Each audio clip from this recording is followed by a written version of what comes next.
Beno, Imanolek eskatu zidan, bazkaldu eta gero, kantetan azteko, eta pentsatutan neukan, bi abesti justo azken hilabetean ekoizte egin ditudan bi karaoke, bata hau Jokin eta Josuen aspaldiko denok ezagutzen duzue Oskorriren bertzioa, Sautrelarena, baina ni estimatzen nuen 70 Jokin eta Josuk egin zutena eta gustokoa, eta justo hilabete honetan egin dut.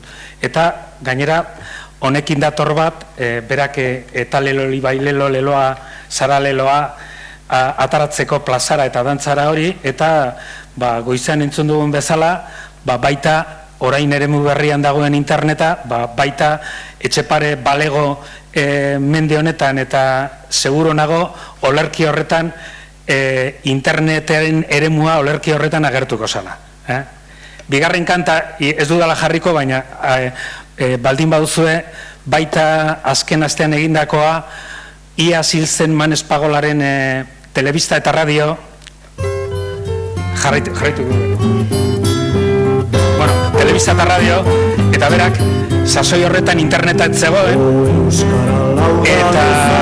eta klaro, telebista eta radio guztien engainatzeko zeudela egita komunikabideak, eta hain interneta gaur goizan entzun dugu Facebook, Twitter horra agertzen dena, Facebook eta historia biekin, seguro be, Manes Pagola 60 markadan sortu zenean olerki hori eta kanta, baita agertuko zen Twitter, Facebook, interneta eta guztien engainatzeko dagoela, eta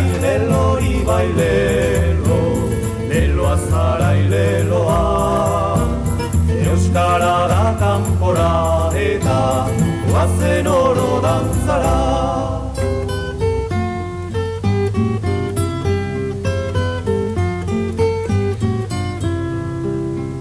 Euskaldunak mundu orotan preziatu zirade, baina haien lenguajiaz bertze oro burlatzen.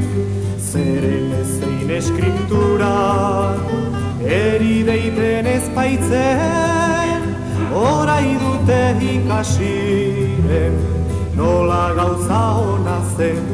Eta ileloi bailelo, leloa zara ileloa, euskara da kanpora eta guazen oro dantzara.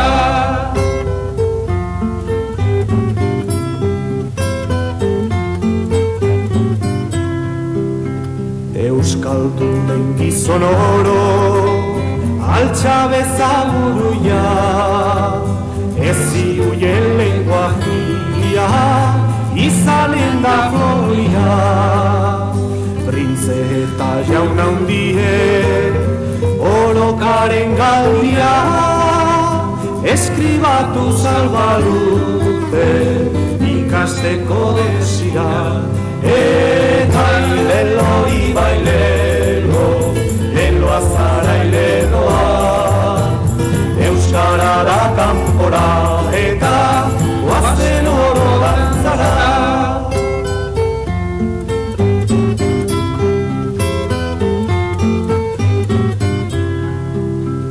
Desirrura konplitu du garaziko natura, eta arena dizkide orai bordelen dena.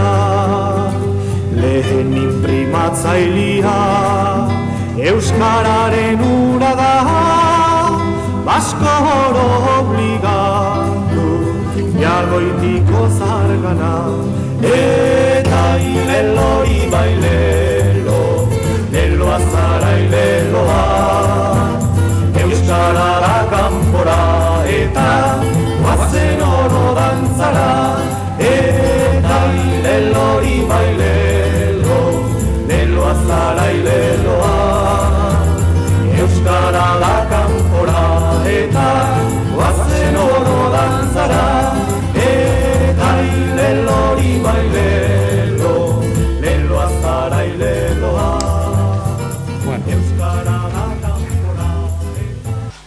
Azaldu duten dagoan, nik lehen hezkuntzako irakaslea izan da, 11 urte egin nituen irakaskuntza arautuan, baina azken 26 urtean irakaskuntzan ez arautuan eta gaur goizean entzun ditudan kontzeptuekin oso identifikatua sentitu naiz, aisialdia, motivazio hitza ez dakite entzun den asko, baina bai eraldatze prozesuak eta besteak autua, hainbat kontzeptuekin oso identifikatuta sentitu naiz, 26 urtetan horretan ibili gara euskararekiko motivazioan jardun izan naiz Euskal Girotxe Barnetegian, hor jarraitzen dira Euskal Girotxe Barnetegian, hor ikusten duzuen bezala, eta honekin erantzun nahi diot Imanolek egindako lehenengo galderari, zergatik hasi nintzen egiten karaoke hauek,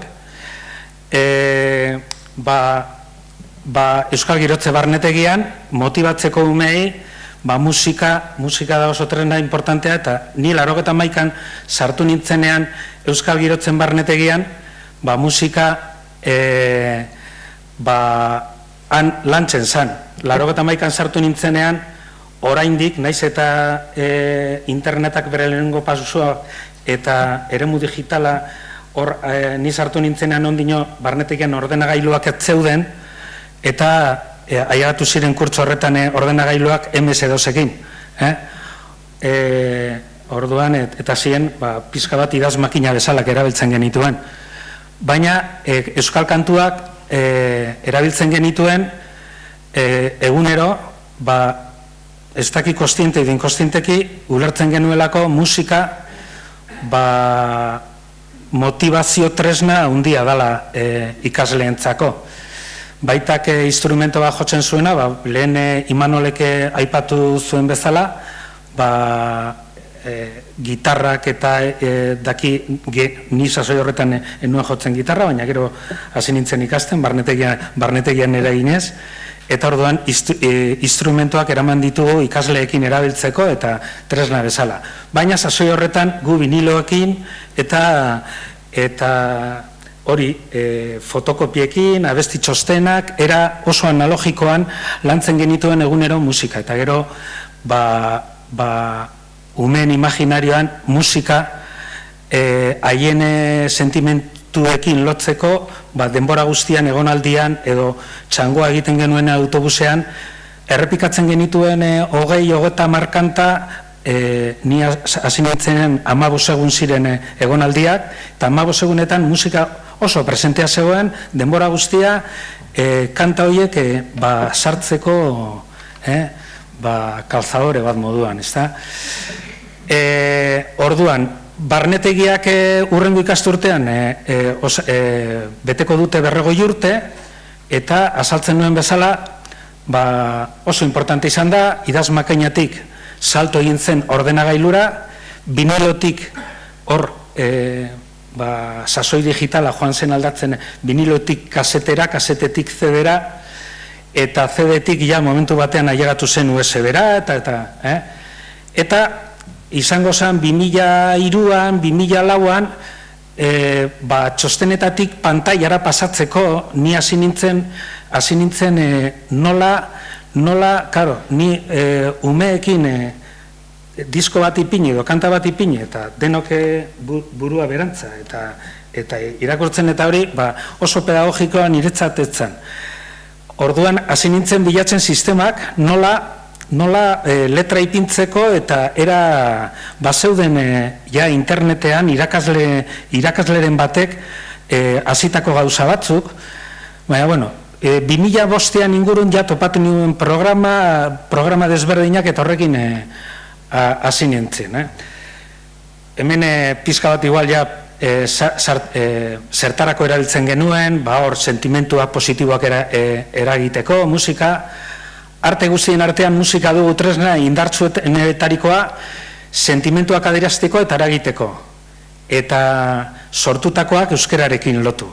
Gu beti bilatzen genuen egiten genituen dinamikaekin edo egiten genituen ekintza guztiekin saiatzen ginen lotzen euskararekin. Gainera, 2000tik aurrera gure metodologia aldatu genuen, gero ikusiko dugu, eta konzepto bat Elujarren Nikola Foronirekin eta reflek metodologia hartu genituen, dinamika, hausnarketa dinamika, eta azken galdera beti izaten zen egindakoa lotu euskerarekin, ea ze lotura zuen euskerarekin.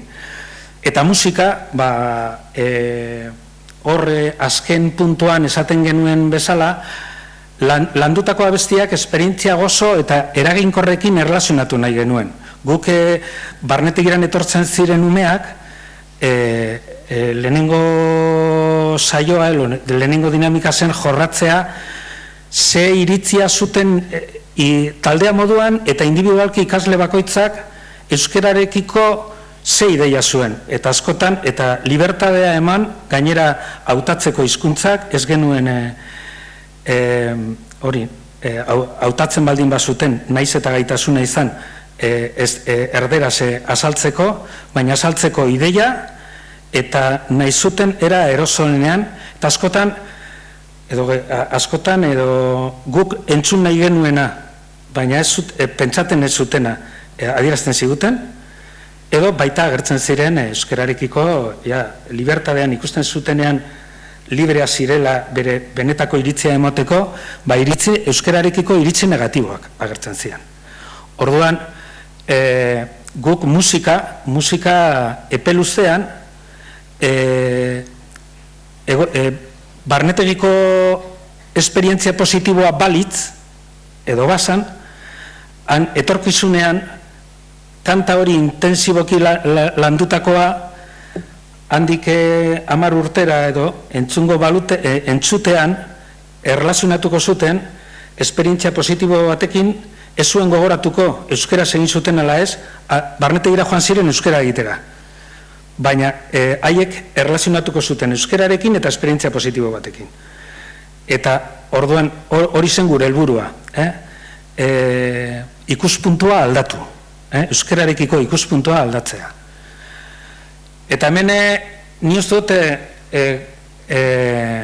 enekien horrelakoetan azten zarenean prestatu nituen diapositiba hauek, eta gaur entzunduak horrekin goizean egon naizenan hori esarrita, hau esan dezaket, hau bestea, eta behitu, piramide horretan, hau neurolinguistikako liburu batzuetan erabiltzen dabe horrelako piramideak,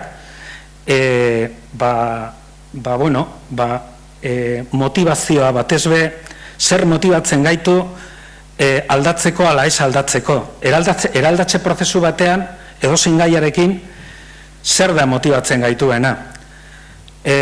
Askotan, eta euskerarekin hainbat urtetan irakaskuntzan, ibili gara ingurua prestatzen eta konduktak aldatu nahian. Pizka bat, Pavlov moduan konduktismoaren eta egoten ginean zentratuta hori, ikastetzean ikasleek erdera ez egiteko, zenbait eta denbora luzean erdera egin gabe aldaketa bat edo eraldaketa bat egongo zala, eta horretan diardu egin dugu hainbat eta orduan egin eta kondutak aldatu nahi genituen, kondutak horregatik ikusten duzuen eskerreko aldean, hor dago barnetegia kalea, egin ala ez egin, ahal ezin, hor dago gaitasuna batzuetan ezin dute egin, orduan egiteko ahalmena izan behar dute. Bueno, motivazioan inziditzeko gu gainera barnetegian egonaldiak oso laburrak dira eta saiatzen ginen epel labur batean eraldaketa bat egiten. Eta momenturen batean guretzako izan zen liberazio bat ikustea ez prozesua soluzea zala eta orduan egun horietan ikuspuntua aldatzea. Eta horregatik piramidearen goiko partea ikutu behar genuela, sinismenak eta identidadea. Eta gaur niztu goizean baita konzeptoiek identifikatu edo identitatea hor egon dira pilpilean, ezta? Eta musika horretarako, guk musika ikaslekoen ailegatzen dira bere USB-arekin, eta hor jartzen daben kanta, hori, normalki, euskal musika ez dute entzuten. Eta orduan, lortzea bebai, baditu, euskal musikan estilo guztia daude, eta egonaldian eta gustu arteak, eta baita euskal musikari buruz ikuspuntu aldatzea, hori... Honekin, piramide honekin, erabil daitezke gauza asko azaltzeko eta luze hitz egin genezake. Eta hemen dago barnetegian pizka bat, eta horretan erabilera berso jarrera, hemen azaldu duana, igual izango zen gehiago beste gai batzuk jorratzeko. Eta hor dago dinamika eta ekintza zail deitzen geniola, ez sentitu, H hausnartu, I ikasi eta L lotu. Orduan, hausnarketan, zai horretan, azken puntua izango zen lotu gure gaia zen euskara. Eta orduan, ikasle bakoitzari lehenengo egiten genuen dinamika bat, batzuetan izan liteke euskera, edo izan liteke taldearen arrazoi buruz, generore arrazoi buruz, egiten genuen dinamika bat, gero egiten genuen hausnarketa bat, eta berriro dinamika bat, ea hitz egin ondoren, ea taldeak iritzia aldatu zuten. Eta horretan, eta musikarekin lotuta dago hori, hemen Karl Boscheren esaldi hau asko erabiltzen genuela barnetegian, agian ahaztuko dute esan diezuna, eta nola esan diezu, eta ze hizkuntzan esan diezu, baina ez dute ahaztuko sentiarazi diezuna. Eta horregatik, pasatzen dugu Imanolen bigarren galderari, zergatik sortu nituen YouTubeko kanalak eta YouTubeko kanalak. Ni hasi nintzen zera, karaokeak egiten 2005an, eta iai urte berean sortu zen YouTube. Sortu zen YouTube, eta oso kuriosoa da, ze YouTube hasi zen horrelako zitak izateko, norbera bere burua aurkezteko, horrela sortu zen YouTube. Baina 2006an Googleek erosi zuen YouTube, eta hor egoten za aldaketa, eta hor azten da biderkatzen YouTuberen historia. Gero, orain Gmail kontu bat daukana, YouTubeko kanal bat dauka. Orduan, pentsatu zenbat YouTube kanala dauden. Ni egia esanez, ni hasi nintzen karaokeak egiten, eta erabiltzen dituen barnetegian, eta ni YouTube-etaz oso gutxi nekien, hor 2005-etik 2008-ra, ideari pez. Baina, 2008an, ikasturtean amaieran, azken txanda izan genuena taldeak, barnetegian banituen igual, ez dakit, 80 karaoke eginda edo euskal kantak, eta orduan ikasleek, haien txostena zeuden aparte, erabiltzen genituen gehiago, eta esan zidaten, zergatik ez duzu igotzen YouTubera, eta horrela gu etxean, erabiliko dugu, ze gustokoa daukagu. Hasi zen, eta igo nintzen, beti kontatzen dut, igo nuen arratsalde honetan, Sorotan Beleren kanta, eta urrengo egunean, Holandatik, Erasmusen zegoen ikasle batek bidali zidan mezu bat, eskerrik asko, ez dakiza, zergatik ez duzu igotzen gehiago, eta hor hasi zen historia hau. Ja, banituen egindak, hasi nintzen igotzen, gero banuen eginda CD batean 183 kanta ni inkunableak momentu batean egin nuen zenbat MP3 sartzen dira CD batean. Eta sartu nituen niretzat euskal musikaren 183 kantarik onena, ipini nuen hor denak, eta orduan gero hasi nintzen lan horretan, horiek karaokeatzen guztiak. Eta gaur egun arte, 2006 bideo baino gehiago daudela igonda. Orain bi kanal ditut, 2008an sortuta, eta sortutakoa, eta 2014an sortu nuen beste bat, karo, nia zen nintzen igotzen, eta 2014a baino lehenago, ez daki 2014an uden edo, izan zen, hasi zen, derrepente, lehen bebai hemen entzunda zerbait. Hori, egileen eskubidea zirela eta hori, eta ordun, derrepente, gogoratzen dut oporretan nengoela, eta telefonoan,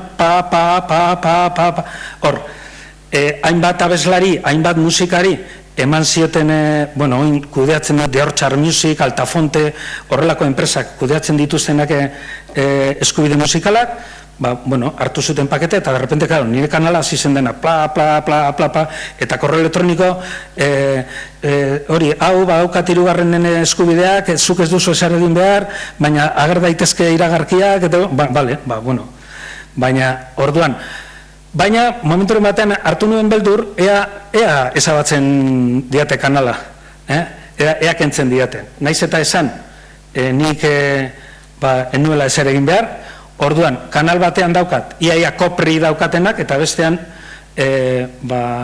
daude kopri ez dauzkatenak. Padazpada, behintzat lan erdia gera da bila.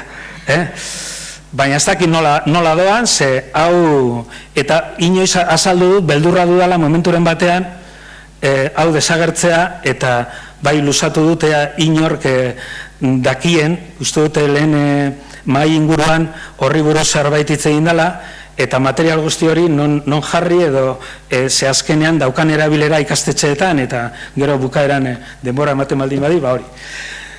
Gero, lehenengo blogarekin zera,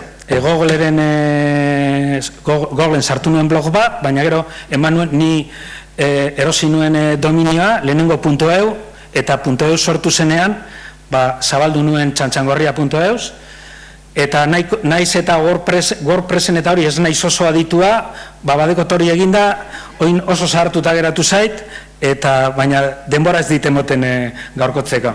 Konzeptu bat asmatu nuen, karaoketeka, gero ikusi dut interneten, bai ikusi dut CS eta beste leku batzuetan agertu dela, termino hori, eta horre ikusten duzunean, horre klikatzen baldin badut, eta suertea dagoen, eta...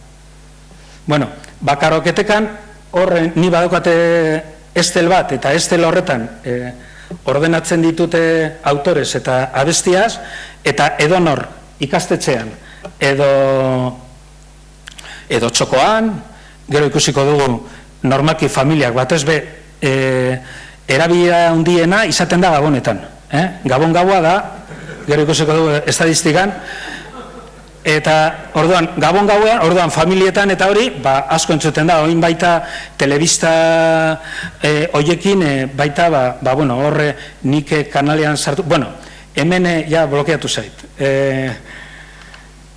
Orduan, hemen 2006 tapiku karaoke daude, orain hau, ez dakit nola tarametik. A ver. Vale. Orduan, karaoketeka hor dago, gero hasi nintzen beste gauza batzuk egiten, baina hor ahaztuta daukat, ze bizia ez du emoten. Baita Imanolek galdetzen estadistikari buruz hitz egiteko, hor ikusten duzue kanal nagusiarena, nion ipini Gabi de la Mazaren kanala. Hori bebai izan zen aldaketa bat egin zuela YouTube bere kabuz. Karo, eskatu zidan izen propio, ni neukan txantxangorria hartuta zegoen, eta euskaltzen diran ezazia txatxangorria, orduan, zabaldu nuenean kanala, zabaldu nuen txatxangorri moduan. Eta gero handiko urte batzuetara, YouTube badoa saldatzen bere hori,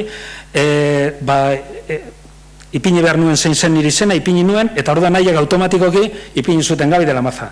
Naiz eta kanala berez da txatxangorri. Eta hori ikusten da, noiz hasi zen 2008 hemen 2008 ustailaren batean sortu nuen kanala, eta ikusten dutu zuen piko, lehenengoa, hau da, hasi nintzen ustailan, oso gutxi zeuden, oso karaoke gutxi, baina ja, Mikel Laboaren karaoke batzuk bat zeuden. Zer da piko hau? Mikel Laboa izen hori urrengo unean, autikoa da. Eta zein da pikoa, handik 2 urtera Xabier Lete izenean. Orduan, dinote adierazgarri moduan,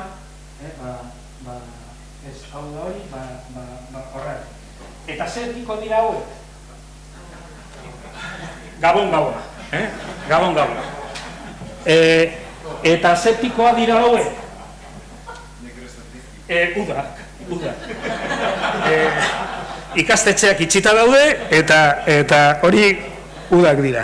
Orduan, kuriosidadea, adibez, azken Gabon gauean, ia 1.000 bizita izan zuen gau batean, kanala. Orduan, karo, ia 1.400 kanta zeuden Gabon horretan kanal honetan, eta, karo, hori, elkartzen baldin baduzu beste kanalarekin, gauza bera gertatzen da, hor, gertatzen dena, prozesu horretan, kopri saltatzen denean beste kanalean pasatzen du bestera.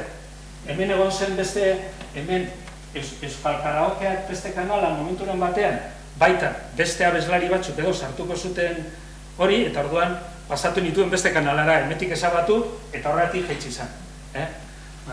Dinot, azalpen badaukala. Eta ikusten duzue, bai aurrean eta honetan, horre goian ez da, orain momentu honetan, hau egin nuen, duela hilabete bat egin nuen hau, eta orain 30.000 arpideen dauka honek, eta bestea hemen ez agertzen. Baina, bueno, bestea ia 60.000 ditu. Jarraitzen baldin badugu, zeintzu dira kanturik entzunenak, eta hor dekozu kanal batekoak eta besteak. Argi dago, umeen kantak, riki-riki, pintxo-pintxo ongo zen lehena, baina pintxo-pintxo egin nuen ezabatu kanal batean bestera pasatu, gero saltatu zion eta pasatu nuen bestera, eta horretik estadistikan ez dira agertzen bere zenbakiak.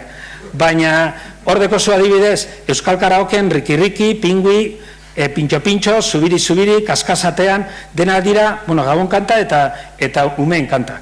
Eta bestean, principalean, ikusten duzu lehenengo kanta, Lauteiatu. Naiz eta, klaro, Lauteiatu dago 2008-tik. Egingo bagendu bestera batera, momentu honetan, dago Gatiburen, gero ikusiko dugu TV isan, orduan, hemen ikusten duzue, zeintzu dirak, historikoki, kanturik, hemen igual, Lauteiatu, Salvadorren eretzean, Imanol Urbietaren txiki-txikian, Egua joan data, Arantxantzan, azken 2 urtetan gehien ikusi dena da errefusiatuarena Izaro eta Mikel Urdangarin. Eta gero baita ez dagoela dizkan eta iaz nire lagun bat abeslaria dan eta barnetegiko langilea izan dela hainbat urtetan, Naroa Gaintza, horrek bidali zidan maketa bat, zeukala etxeko garbiketa egiterakoan, bidali zidan, Estibai esen bertsoarekin, eta tratatzen du memoria historikaren saturrarraneko hori, entzun kanta hori. Eta gainera ni uste dut montajean denbora eman nuen argazki zaharrak bilatzen eta hori, eta merezi du. Lehen, hemen ikusten duzue, TV isa, lehen kode zintaz aipatu da, uste dut Josu lehenengo ponentea, eta hor, ikus dezakezu, egunean, hilean eta urtean gehien ikusten diren bideoak. Eta Imanolek, korreo elektroniko zatean, zein da musikaren bitartez euskararen eragina interneten. Ikusten baldin baduzue, hemen daude euskeraz egunero publikatzen diren bideoak, hor daude, hau sortu zen 2017an. Eta orduan, hemen, 3 urteko estadistiketan, atara nuen, eta lehenengo 10ak, nirea dago 9garrena, Gabi de la Maza, eta 3garrena, Txantxangorria Euskal Karaokeak. 2 kanalak hor daude. 10 kanaletatik, 9 euskal musikarena dira. Eta agertzen den bakarra holan, generalista da, Euskal Telebistarena. 3 urtetan. Baldin basoaz orain ja, joan dira Amaika Telebista eta ahotsa.info eta hori agertzen dira, Argia eta hori. Imanol bebai azken hilabetean adiez orain urrian posizionatuta zeunden zer kezkatzen nau bideoarekin, hori ikusi dut, ikusten da, ikusten da. Bueno, denbora baldin baduzuen nola bukatzen dan. Beste tresna bat dagola Social Blade, eta hor, ataratzen dira posizionamentoak, eta euskal musikarenak, hor gaude oso bizitatuenak dira, eta ze posizioan dago, EITB, generalista dela, ez dela euskal musika, Espainian dago bederatzireun, Estatu Espainolean, ze Euskal Herria ez da gertzen. Gaude Estatu Espainolearen barruan, eta EITB da, iaia milagarren posizioan dago, bederatzireun eta 76an. Ni nago 5.000, hori, kanala principala 5.000 eta egun, eta hori ikusten da, berritxarrak 15.000, enekantak 6.000, euskal karaokeak 6.000 sortziren, untza, ez dauka, bueno, hori ikusten duzue, hain badato, ze posizionamentoa dauka interneten euskal musika. Eta munduan bagara, hori da nire kanala, estadistikan, nola ikusten da munduan hori, gehiena agertzen da Estatu Espainola, baina Euskal Herria da. Eta Frantzia bebai, gehiena da Ipar Euskal Herrikoa edo Euskaldunak hori. Eta gero, Erresuma Batua, Ameriketako eta hori. Euskeraz eta galegoz. Duela urte batzuk, Lugoko gazte batek euskeraz ikasten dagoela, eskatu zidan laguntza, eta sortu zuen kanzionezen galegoa. Eta bueno, gehiago nuen kontatzeko, baina ja tarjeta gorri atara didate, eta hori, horrekin nahiko.